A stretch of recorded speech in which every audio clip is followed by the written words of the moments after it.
La inmensa mayoría de personas todavía no está inmunizada en ningún grado frente al coronavirus. Sin embargo, sí que existe un riesgo de que el bombardeo de noticias de todos los colores sobre el monotema nos haga inmunes a algo a lo que no deberíamos serlo. Las enormes cifras que esta pandemia nos arroja constantemente. Y es que es el significado de las cifras lo que no deberíamos perder de vista. A día de hoy ya hemos sobrepasado el 1.000.000 de muertes por COVID-19. 1.000.000 de personas. Lo más preocupante es el hecho de que 1.000.000 es una infraestimación. Solo cuentan las muertes por COVID-19 que hemos detectado. Pero muchas personas han muerto a causa de la enfermedad sin haber sido analizadas. Y por lo tanto, es posible que no se incluyan en las cifras oficiales de muertos. A las pocas semanas de la primera muerte reportada en China, aparecieron nuevas muertes en Tailandia, Japón y Corea del Sur. La primera muerte fuera de China se confirmó el 2 de febrero en Filipinas.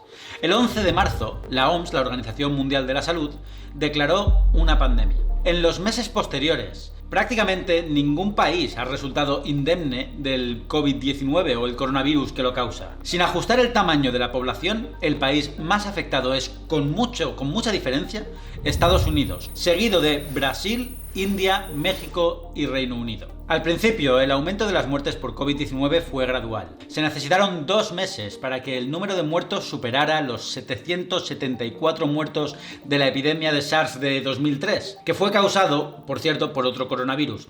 Pero entonces las cosas se aceleraron. La enfermedad tardó 3 meses y medio en matar a 200.000 personas. Las siguientes 200.000 muertes ocurrieron en poco menos de 2 meses. Y las siguientes 200.000 tomaron una cantidad de tiempo similar.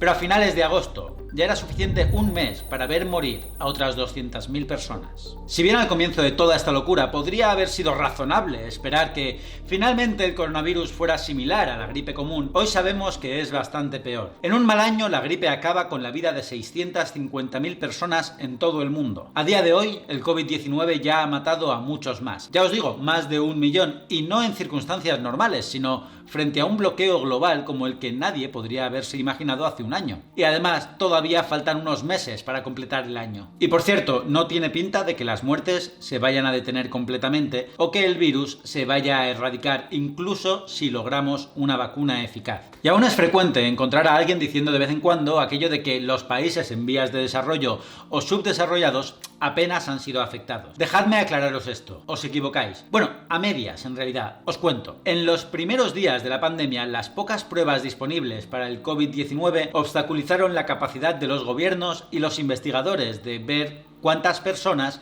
realmente estaban muriendo por esta enfermedad. En ese momento estábamos un poco confusos por la distribución geográfica que parecían seguir las muertes. Realmente no conocíamos la verdadera historia, el verdadero rastro en muchas partes del mundo, particularmente en los países de bajos ingresos. Pero a día de hoy sí podemos decir que más de la mitad de las muertes de todo el mundo se han dado en América. Y si bien es cierto que Estados Unidos ha sido muy afectado y que Nueva York es el estado más afectado de todos, nuestros hermanos latinoamericanos también están sufriendo lo suyo. Y por otro lado, en las últimas semanas, la India se ha posicionado como el segundo país más afectado del mundo, con más de 80.000 muertes ya. Y claro, podéis decir que esto es poco en base a la proporción de la India, y es verdad, es poco en base a su proporción, pero es que no es de eso de lo que estamos hablando de 80.000 muertes, de un número absoluto demasiado alto. Y aunque aún quedan algunas preguntas, es cierto que si nos creemos las estadísticas de mortalidad, letalidad en realidad, sabéis que los intercambios, letalidad y mortalidad, pero si nos creemos las estadísticas a día de hoy, la sorpresa se encuentra en los países más pobres, pero pobres de verdad, o sea, de verdad, no en vías de desarrollo, específicamente en África, donde la mortalidad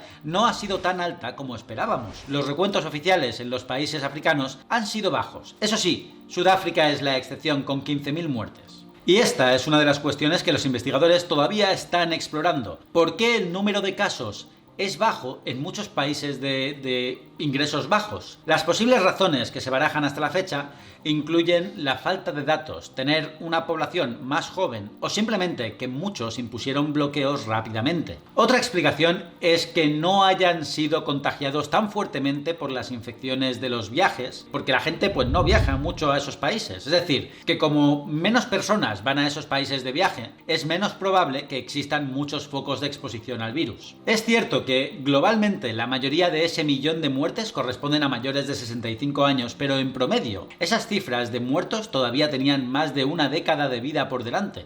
De hecho, se estima entre 10 y 11 años de vida media perdida. Y mientras tanto, todos estamos remando lo más rápido que podemos para hacer frente a este nuevo enemigo. Gente investigando, gente informando, gente ayudando, gente protegiendo. Necesitamos tiempo para entender bien al enemigo y su impacto en las personas más jóvenes, desde las posibles secuelas de quienes lo padecen hasta los estragos en educación, economía, sanidad, etc. Cuando la gente se queja de la nueva regla de los 6 del Reino Unido o se queja de los países como Israel que adopten ya un segundo bloqueo nacional durante las fiestas religiosas, conviene que nos tomemos un minuto para recordar que al menos 1.000.000 de personas, 1.000.000 de personas han muerto a causa de esto. Les debemos a ellos permanecer inmunes a la indiferencia.